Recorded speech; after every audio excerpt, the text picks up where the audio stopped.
Olá, que bom estar novamente com você. A minha oração é que o amor de Deus esteja com você e sua família. Vamos às notícias antes da mensagem.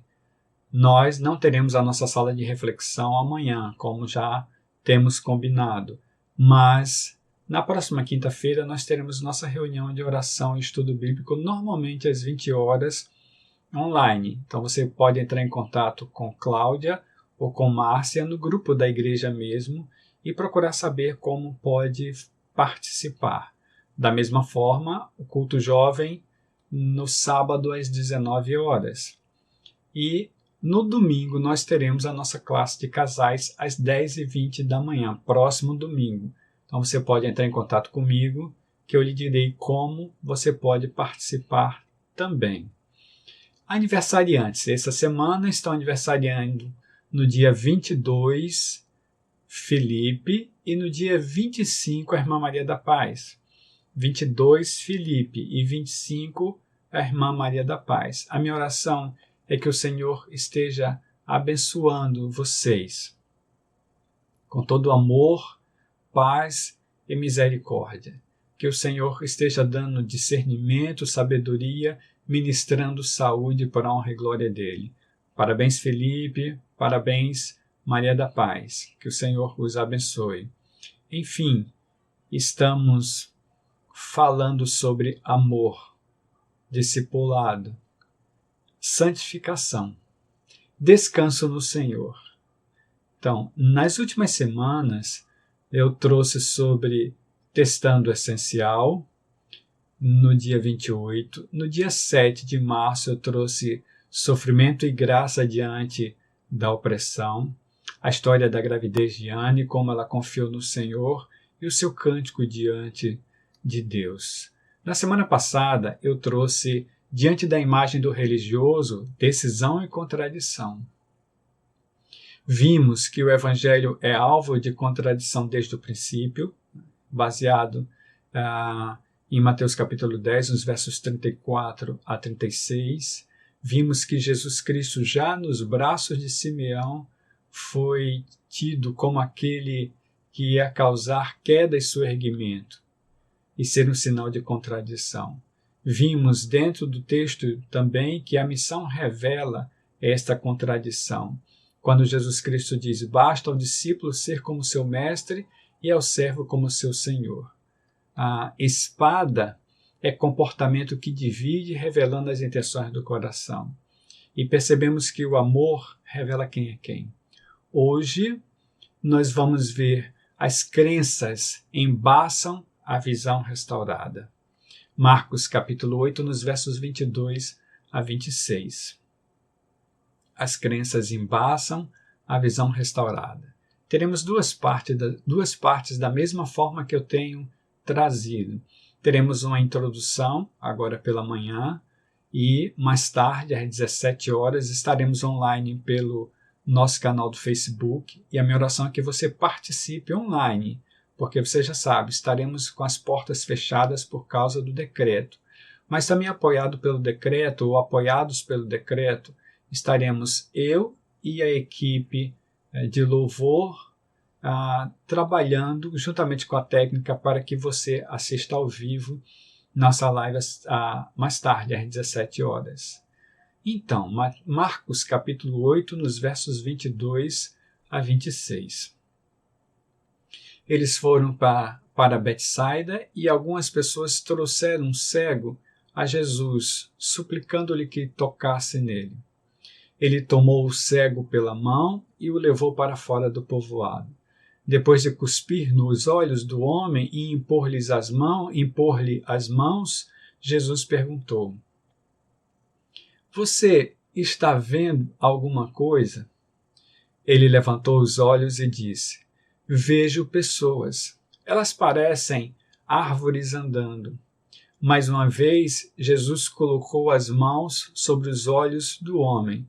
Então seus olhos foram abertos e sua vista lhe foi restaurada.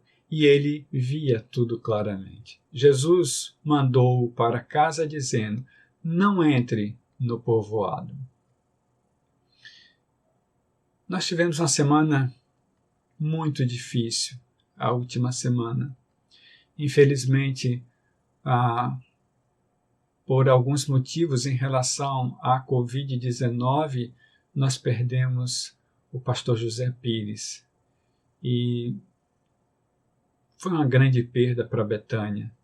E eu diria para a Igreja de Deus. Pastor Pires era meu conselheiro, era amigo pessoal. E a família está sofrendo muito com a partida dele. Nós temos que orar pela irmã Hilda. Ela sofre também por causa da Covid-19.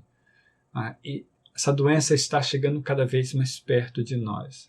Foi uma semana de muita reflexão para mim, muita tristeza, cansaço emocional, cansaço físico. E aí esse texto me veio à mente.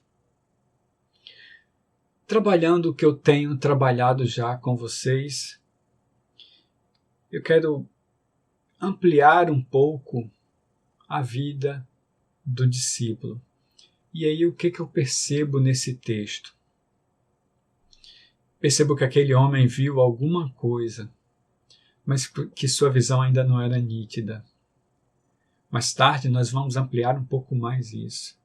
Mas eu quero realmente agora trazer uma introdução para que você reflita no texto. Veja a fala de Jesus. Ele pergunta: você está vendo alguma coisa? Aquele homem levanta os olhos, como se estivesse levantando a cabeça, e diz: vejo pessoas, elas parecem árvore andando. Algumas traduções trazem uma fala bem parecida. Né? Por exemplo, a Revista Corrigida, a Revisada, diz assim: vejo homens, pois os vejo como árvores que andam. A Revista Atualizada diz assim: vejo os homens porque como árvores os vejo andando. A Nova Versão Transformadora traz: vejo pessoas, mas não as enxergo claramente. Parecem árvores andando. Essa tradução é muito boa para mim. A Nova Bíblia Viva traz assim: sim, vejo homens, mas não posso vê-los claramente. Eles parecem árvores andando. Eu tenho percebido pessoas que não veem claramente o que está acontecendo. É muito interessante isso, porque a visão do Evangelho é uma visão que clareia, não é uma visão que embaça. Pelo que eu percebo no texto, e esse texto é um texto bem comentado, muitas pessoas exploram muito esse texto, mas teologicamente eu não posso criar nenhuma doutrina disso aqui. Nesse sentido, aquele homem foi curado em 2 etapas, pelo menos parece. Mas eu quero refletir um pouquinho sobre essa questão, porque eu entendo que ele viu meio que embaçado. Eu sou míope. E quando eu tiro os óculos, eu vejo embaçado. Eu vou ter que recolocá-los, porque eu não consigo ler sem óculos. Eu vejo pessoas embaçadas. Mas é interessante que aquele homem via pessoas como árvores. Como árvores. A visão dele era distorcida. Né? Não era apenas uma visão embaçada. Ele confundia pessoas com árvores. A sua visão ainda não estava nítida. E a gente percebe alguns textos bíblicos, aliás, muitos textos bíblicos, mas eu quero trazer especificamente 2 textos de Atos. Eles são longos e por isso somente 2, para que nós percebamos como nós podemos, de repente, ter uma visão não nítida daquilo que Deus põe para nós. Atos 10, capítulo 10, nos versos 9 a 20, a gente tem a história de Pedro sendo chamado à casa do centurião Cornélio para falar de Cristo à sua família. Mas vamos ver basicamente os versos 9 a 20, que é quando Deus se revela a Pedro ou revela a Pedro como será esse processo. O texto bíblico diz que Pedro estava por volta do meio-dia, os viajantes que Cornélio tinha enviado estavam chegando até ele, eles tinham todas as referências para chegar até Pedro, e ele estava no terraço da casa que ele pousava naquele momento, estava para orar, diz o verso 9, a gente está em Atos 10. No verso 10, o texto bíblico diz que ele teve fome. Vou ler. Tendo fome, queria comer. Enquanto a refeição estava sendo preparada, caiu em êxtase. Ele estava orando. Viu o céu aberto e algo semelhante a um grande lençol que descia à terra, preso pelas 4 pontas, contendo toda a espécie de quadrúpedes, bem como de répteis da terra e aves do céu. Verso 13. Então a voz lhe disse: Levante-se, Pedro, mate e coma. Mas Pedro respondeu: De modo nenhum, Senhor. Jamais comi algo impuro ou imundo. Pedro estava se referindo à lista de animais proibidos de comer que estava aqui, que esteve lá em Levítico capítulo 15. Verso 15 de Atos 10. A voz lhe falou segunda vez: Não chame impuro ao que Deus purificou. Isso aconteceu 3 vezes, e em seguida o lençol foi recolhido ao céu. Pedro, a partir daí, começou a refletir sobre a visão, enquanto os homens que haviam sido enviados por Cornélio chegavam àquele lugar. Perguntaram ali se ele estava hospedado, e aí o Espírito Santo diz a Pedro: Você vai recebê-los e vai com eles. Isso está até o verso 20, né? Então, portanto, o verso 20, portanto, levante-se e desça, não hesite em ir com eles, pois eu os enviei. É o que eu percebo. O Pedro tem a visão dele. A visão dele é uma visão ainda não nítida acerca da graça, do que Deus poderia fazer na casa de Cornélio. A visão de Pedro ainda era uma visão embaçada acerca do Evangelho naquele momento. Tanto que depois o apóstolo Paulo é chamado para ministrar aos gentios. Mas o Pedro vai à casa de Cornélio. No outro dia, ele, com aqueles homens, seguem em comitiva e vão até a casa de Cornélio. E você pode ler no decorrer dos versículos para ver o que aconteceu. Eu quero chamar sua atenção para mais um texto do livro de Atos, capítulo 12, nos versos 1 a 17. Atos 12, 1 a 17. Novamente, o personagem principal aqui é Pedro. O texto bíblico diz que naquele momento o rei Herodes prendeu alguns que pertenciam à igreja. O objetivo dele era tortura. A intenção era maltratá-los. Tiago, o irmão de João, foi morto por espada naquele momento, possivelmente aqui decapitado. Então, o texto no verso 3 diz que prendendo também Pedro durante a festa dos pães sem fermento, pães asmos, tendo-o prendido, lançou-o no cárcere, entregando-o para ser guardado por 4 escoltas de 4 soldados cada uma. 16 homens cuidavam naquele momento do apóstolo Pedro. Ele ia ser submetido a julgamento público depois da Páscoa, diz o verso 4. Pedro fica na prisão, a igreja ora intensamente a Deus por ele, isso está registrado no verso 5. E no verso 6 diz que na noite anterior em que Herodes iria submetê-lo a julgamento, Pedro estava dormindo, entre 2 soldados, preso com 2 algemas, e sentinelas montavam guarda à entrada do cárcere. Perceba a escolta. No verso 7 diz que repentinamente apareceu um anjo do Senhor e uma luz brilhou na cela. Ele tocou no lado de Pedro e o acordou. Depressa, levante-se, o anjo disse a Pedro. As algemas caíram dos punhos. O anjo lhe diz: vista-se e calce as sandálias. Pedro assim fez.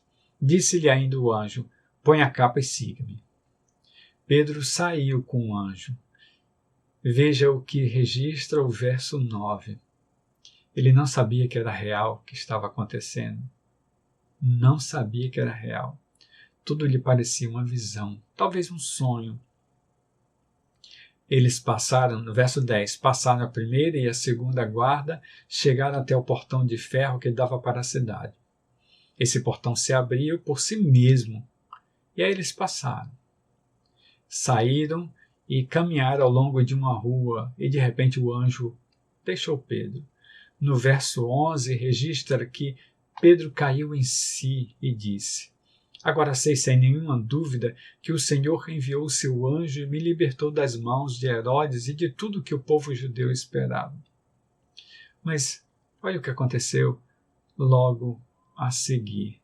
Ele se dirigiu à casa de Maria, mãe de Marcos. Eles estavam orando, a igreja estava orando ali. Muita gente se havia reunido, estava orando. No verso 13 diz que Pedro bateu a porta, uma serva chamada Rode veio atendê-lo. Ao reconhecer a voz de Pedro, aquela mulher ficou muito alegre. Correu e, sem abrir a porta, deixou Pedro do lado de fora. Ela não abriu a porta. E gritou, exclamou: Pedro está à porta! Ninguém acreditou. Ninguém acreditou. Você está fora de si, está vendo coisas. E, insistindo ela, disseram: deve ser o anjo dele. Como se um anjo da guarda existisse. E eles creram exatamente no que eles achavam que era, porque a visão deles ainda não estava nítida em relação ao Evangelho, ao que o Senhor pode fazer. Todos ficaram perplexos quando viram Pedro.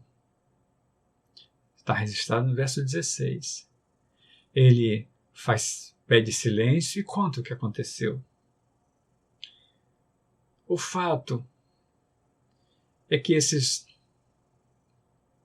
duas referências mostram bem que muitos de nós não temos uma visão límpida sobre o que o Senhor pode fazer. Muitos de nós talvez vejamos como aquele homem, como árvores que andam.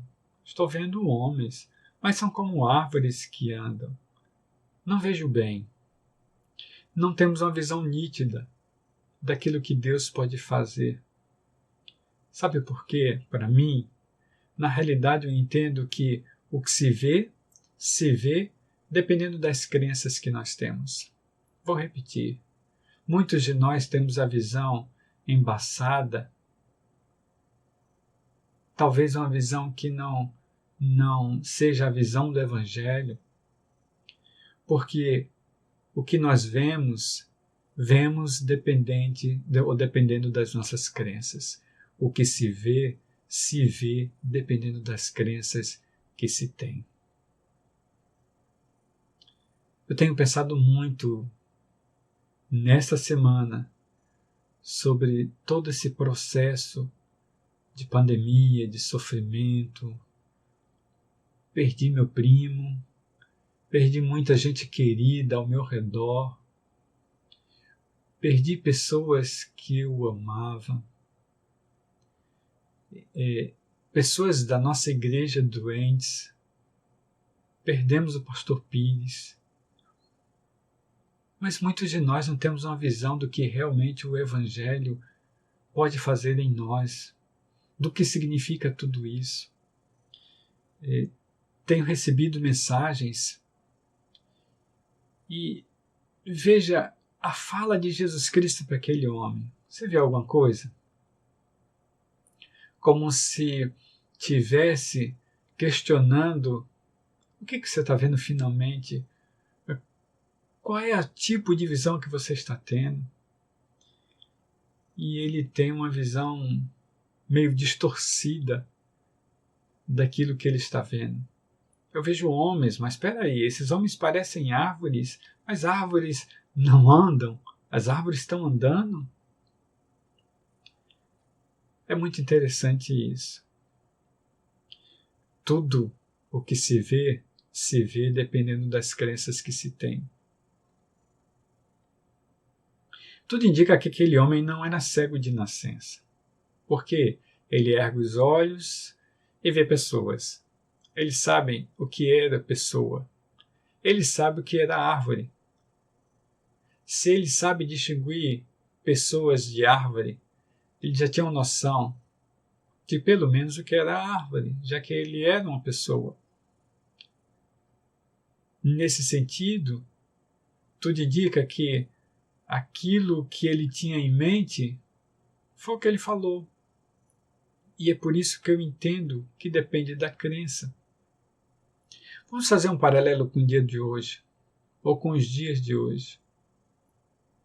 Eu tenho recebido vídeos, áudios de gente dizendo que Deus está destruindo o mundo agora, que Deus está usando a doença para matar pessoas que não são dele. É uma visão. Se você crê que Deus é o austero carrasco que está somente esperando o momento certo para punir aqueles que não são seus, é uma visão. Se você entende que o momento do Apocalipse chegou e que o Apocalipse é exatamente Deus acabando com aqueles que não lhe seguem, chegou a sua visão. A novidade é que muito do que se crê vem de regra religiosa. Mas você pode ser aquele que sabe que, conforme a Bíblia própria relata, que o mundo está morto no mal por causa do pecado, mas que Deus entregou seu único Filho por amor ao mundo e está pronto a receber os que clamam por Ele. Você crê assim também. Tudo depende de suas crenças. Como pode árvore andar? Como pode fantasma aparecer? Mas olha, tem muita gente que vê fantasma. E eu sei porque eu ouço relatos. Tem muita gente que acha que vê gente morta. E eu não estou falando de gente de outras religiões, eu estou falando de gente do nosso meio. Tem muita gente que crê em fantasma. Tem muita gente que acha que coisas podem mudar a partir dos fantasmas. Tem muita gente que crê Deus como um carrasco, ou em Deus como um carrasco. Eu lembro que em 2014, quando eu fui cirurgiado, muitos falaram que eu estava sendo punido por Deus. Enquanto eu sabia que o milagre que Deus estava operando em meu corpo. Quando eu ouvi o médico dizer: você fez 40 minutos numa esteira e não sofreu um infarto, você passou por um milagre, porque seu coração não tem sangue para bombear. Você deveria estar morto. As pessoas não entendiam quando eu dizia que os médicos diziam exatamente assim: não tem sangue para ser bombeado no seu coração. Quando o médico olhou para mim e disse: a isquemia que você sofreu antes da cirurgia praticamente não existe no seu coração. E em breve não vai fazer mais diferença. Enquanto as pessoas que olhavam com a visão do Deus carrasco diziam: ele está falando demais, é pecado, Deus está punindo ele. Deus está baixando a mão em cima dele para ver se ele se purifica. Eu sabia o que Deus estava fazendo comigo, um milagre tremendo que foi Deus me poupar um infarto, me levar a uma cirurgia, usar homens para restaurar a minha saúde e me trazer até aqui. Perceba como tem gente que acredita em fantasma. Mateus capítulo 14, nos versos 21 a 27, depois da multiplicação dos pães e peixes, Mateus 14, 21 a 27, Jesus despede a multidão e diz para os discípulos entrarem no barco e que fossem adiante dele para o outro lado do mar da Galileia. Ele simplesmente despede a multidão e sobe sozinho ao monte para orar. Ao anoitecer, tudo indica de madrugada, ele estava ali sozinho. Verso 24. Mas o barco já estava a considerável distância da terra, fustigado pelas ondas, porque o vento soprava contra ele, contra o barco. No verso 25 diz que à alta madrugada Jesus dirigiu-se a eles andando sobre o mar. Aquele episódio onde Pedro anda sobre o mar e depois que descobre que está andando, tem medo e afunda. Verso 26. Quando os discípulos ouviram andando sobre o mar, ficaram aterrorizados, diz o texto. E eles gritam, é um fantasma!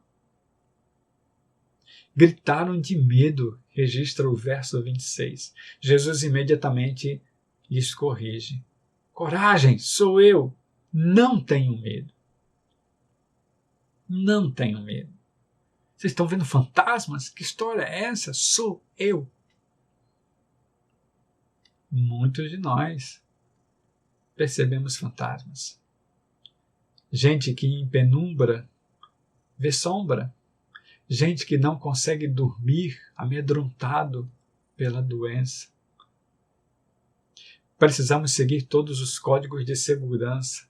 No entanto, no amor não há medo, porque o medo pressupõe castigo. Na graça, o medo some diante da presença do Senhor. Sabe, irmãos, a morte existe para a gente, mas é bem claro na palavra que nós somos espíritos. E nesse sentido, para a gente é uma continuidade de vida, para Deus não, porque espírito não morre. Isso é confortador.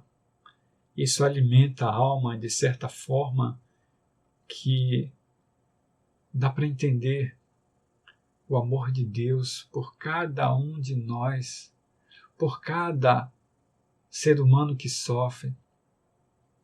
Dá para entender porque Jesus Cristo morreu e ressuscitou, para que entendamos que espírito não morre. Na realidade, Jesus ressuscita para, como depois o Paulo disse para a gente, mostrar para a gente que seremos ressuscitados também. Olha a diferença. Voltemos a Marcos capítulo 8, nos versos 27 a 30, talvez mais tarde eu traga esse texto de volta, quando Jesus se dirige para os povoados nas proximidades de Cesareia de Filipe, e no caminho Jesus pergunta aos discípulos, quem o povo diz que eu sou? Na realidade, ele estava fazendo um teste com os discípulos. Eles responderam, alguns dizem que é João Batista, outros Elias, ainda outros um dos profetas. Mas aí Jesus questiona diretamente a eles no verso 29, Mateus 8, 27 a 30. No verso 29, Jesus pergunta, e vocês? Quem vocês dizem que eu sou? Qual é a crença de vocês acerca da minha pessoa? O que vocês creem realmente de mim, em mim? O que vocês creem? Quem vocês creem que eu sou? E aí Pedro diz, tu és o Cristo. Tu és o Cristo.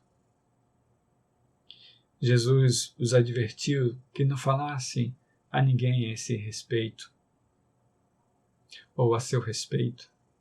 Nesse sentido, eu entendo claramente que a minha visão é liderada pelas minhas crenças. Vou continuar mais tarde, às 17 horas, na nossa live falando sobre isso, porque eu vou aprofundar um pouquinho mais sobre isso. A visão daquele homem veio dependendo da sua crença. A árvore anda, mas ele viu homens como árvores que andam. Imagem embaçada, visão ainda não nítida. Talvez por causa de suas crenças, porque o que se vê dependendo da crença que se tem. Homens podem se transformar em árvores. Pode-se ver fantasma. Pode-se pensar que existe um anjo da guarda em vez da pessoa liberta em Jesus Cristo. Enfim, quero lhe interrogar no sentido de: e você, como vê tudo isso? Como é que você vê Jesus? Ele é o grande carrasco da humanidade? Ou o Filho de Deus cheio de amor para salvar a humanidade que sofre? Vamos orar. Deus, eu quero agradecer o teu nome, quero te engrandecer. Muito obrigado, Senhor. Até aqui o Senhor tem me ajudado. 56 anos e o Senhor tem me mantido, ou tem mantido a mim e a minha família. O Senhor tem segurado a nossa corda. O Senhor tem mostrado a missão. E o Senhor apenas não mostra a missão, o Senhor diz: eu estarei com você na missão. Na realidade, Ele diz para nós: onde 2 ou 3 estiverem reunidos em meu nome, ali eu estarei. Muito obrigado, Senhor. A minha oração vai ser bem rápida. Eu continuo orando pelo pessoal da saúde que está na linha de frente nos hospitais, enfrentando o pessoal que está cansado, gente que já se sente exaurida, gente sentindo sensações depressivas, gente ansiosa. Oro para que o Senhor fortaleça cada um, renove o amor de cada um. Coloca, Senhor, o teu poder, a tua graça sobre eles, fortalecendo cada vez mais. Eu oro pelas pessoas que estão na UTI, para que o Senhor tenha misericórdia de cada um espalhado pela face da terra, para que o Senhor derrame do seu amor sobre cada um deles. Derrama do seu amor, ou do teu amor, Senhor, sobre a irmã Hilda. Ministra a tua serva nesse momento, encosta a tua mão que cura no nome de Jesus Cristo, porque nós cremos, Senhor, que tu és aquele que não cura pela metade. Tu és aquele, Senhor, que conforme a tua vontade traz a cura total. Então eu oro pela irmã Hilda agora, Senhor, e que seja feita a tua vontade no nome de Jesus. Eu oro pelas famílias, Senhor, que sofrem, pelas famílias enlutadas nesse momento. Eu oro pela irmã Dalgisa, por Leia, pelos filhos do pastor Pires. Eu oro porque eu sei que eles estão sofrendo e precisam, Senhor, do teu amor, da tua graça, da tua unção, do teu complemento, da paz que o mundo não consegue dar, porque eu entendo que o teu servo já está contigo, Senhor, e nós ficamos enlutados. Oro por cada família que sofre nesse momento, para que o Senhor derrame o bálsamo da cura. Eu oro para que os governantes desse mundo, Senhor, tenham a consciência. Tira, Senhor, a visão embaçada de todos os políticos espalhados pela face da terra e mostra o que pode ser feito, o que deve ser feito para curar a humanidade, Senhor. Toma conta do teu povo, para que o teu povo tenha consciência do seu papel, da sua missão diante disso tudo. Enfim, Deus, a minha oração é para que a nossa visão seja nítida, totalmente restaurada no Senhor, e que a nossa crença esteja firmada na fé em Jesus Cristo. E que a nossa fé seja prova de fidelidade ao nosso Deus, como prova de amor para a tua honra e glória, Senhor. Assim eu oro, crendo no nome de Jesus. Amém. A minha oração para você é que você tenha uma visão totalmente aberta diante do Senhor, totalmente alargada, restaurada, límpida, e que a sua fé esteja firmada no que era, é e há de vir a ser, no Alfa e o Ômega, no princípio e fim, naquele que colocou a sua vida por amor à humanidade, e que a morte não o derrotou, não o segurou. Ele ressuscitou, está à direita de seu Pai intercedendo por nós, e um dia ele voltará. Ele é o leão da tribo de Judá. A minha oração é que a sua visão seja a visão de Deus e que o rosto do Senhor esteja sobre você, para a honra e glória dele. Deus te abençoe. Até mais tarde.